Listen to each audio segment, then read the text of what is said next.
পাঠ্যপুস্তক সমন্বয় কমিটি গঠনের ১৩ দিনের মাথায় সেটি বাতিল করাকে অত্যন্ত খারাপ দৃষ্টান্ত হিসেবে অভিহিত করছে টিআইবি।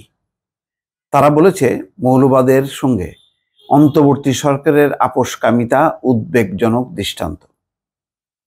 নিঃসন্দেহে টিআইবি একটি গুরুত্বপূর্ণ সংস্থা, আন্তর্জাতিক সংস্থা। তাদের বক্তব্যটা বিগত সরকারের সময় কখনোই তারা আমলে নেয়নি, কিন্তু তাদের বক্তব্যগুলো ছিল খুবই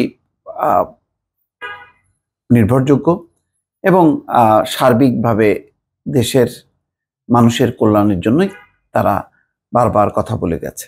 এবারও এই প্রথম দেখলাম যে একটি তাদের উদ্বেগ উৎকণ্ঠা তারা প্রকাশ করলেন। নীতিগত সিদ্ধান্তের ক্ষেত্রে স্বার্থান্বেষী মৌলবাদী হুমকির কাছে অন্তর্বর্তী সরকার আপোষ করে উদ্বেগজনক ও ঝুঁকিপূর্ণ দৃষ্টান্ত স্থাপন করেছে বলে মন্তব্য করেছেন ট্রান্সপারেন্সি ইন্টারন্যাশনাল বাংলাদেশ টিআইবি।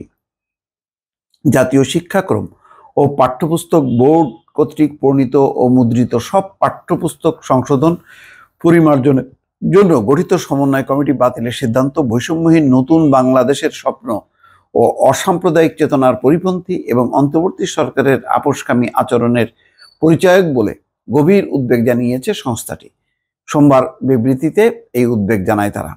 বিবৃতিতে টিআইবির নির্বাহী পরিচালক ডক্টর ইফতেখারুজ্জামান বলেন, কর্তৃত্ববাদী সরকারের বহুমাত্রিক ও নজিরবিহীন মানবাধিকার লঙ্ঘন এবং হাজারো শহীদের আত্মত্যাগের বিনিময়ে ছাত্র জনতা এমন নতুন বাংলাদেশ বিনির্মাণের সুযোগ সৃষ্টি করেছে যা ধর্মীয়, সামাজিক, সাংস্কৃতিক সহ সব বৈচিত্র্য মতাদর্শের শান্তিপূর্ণ সহাবস্থান ও সম অধিকার নিশ্চিত করবে। পাশাপাশি নতুন বাংলাদেশ বৈষম্যমুক্ত, অসাম্প্রদায়িক, স্বচ্ছ, জবাবদিহিমূলক এবং সুশাসিত হবে, যেখানে ধর্মীয় বা অন্য কোনো মতাদর্শ কার উপর চাপিয়ে দেওয়া হবে না। কিন্তু তারা আতঙ্কের সঙ্গে লক্ষ্য করছে অসাম্প্রদায়িক চেতনা ও বহুত্বের বিরুদ্ধে কুৎসা, বিদ্বেষ, ঘৃণা ছড়িয়ে শঙ্কা ও হুমকির বাতাবরণ সৃষ্টির প্রচেষ্টা ক্রমেই উৎকট রূপ ধারণ করছে। এই ধরনের স্বার্থান্বেষী মহলের অপপ্রচার হুমকির প্রতি নতি স্বীকার করে অন্তর্বর্তী সরকার আপোষ করছে, যার উদ্বেগজনক উদাহরণ হলো পাঠ্যপুস্তক সংশোধন ও পরিমার্জন সমন্বয় কমিটি বাতিলের ঘটনা। বিষয়টি একদিকে যেমন সরকারের মৌলবাদ ও সাম্প্রদায়িকতার সঙ্গে আপোষের উদাহরণ, অন্যদিকে তেমনি নতুন বাংলাদেশের বৈষম্যহীন, অসাম্প্রদায়িক ও গণতান্ত্রিক দেশের আকাঙ্ক্ষার প্রতি রীতিমতো প্রহসন। ইফতেখারুজ্জামান বলেন, কর্তৃত্ববাদের ধ্বংসস্তূপ থেকে উত্থিত অশুভ জবরদখলকারী সাম্প্রদায়িক মহল যতই অতি ক্ষমতায়িত আচরণ করুক, তাদের বৈষম্যমূলক আদর্শকে সমাজের উপর বলপূর্বক চাপিয়ে দেওয়ার যত অপচেষ্টাই করুক, তারা দৃঢ়ভাবে বিশ্বাস করতে চান বৈষম্য বিরোধী আন্দোলনের মূলধারা কোনোভাবেই এই ধরনের সাম্প্রদায়িক শক্তির বিকাশ ঘটতে দেবে না।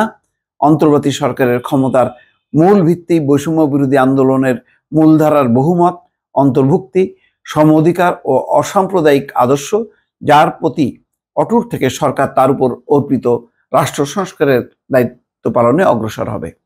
সর্বপ্রকার অশুভ শক্তি, বিশেষ করে সাম্প্রদায়িক ও মৌলবাদী মহলের সঙ্গে আপোষের পথে দৃঢ়ভাবে সর্বোপরি অশুভ শক্তি ও বিশেষ করে সাম্প্রদায়িক ও মৌলবাদী মহলের সঙ্গে আপোষের পথ দৃঢ়ভাবে পরিহার করবে বলে আশা প্রকাশ করছে টিআইবি।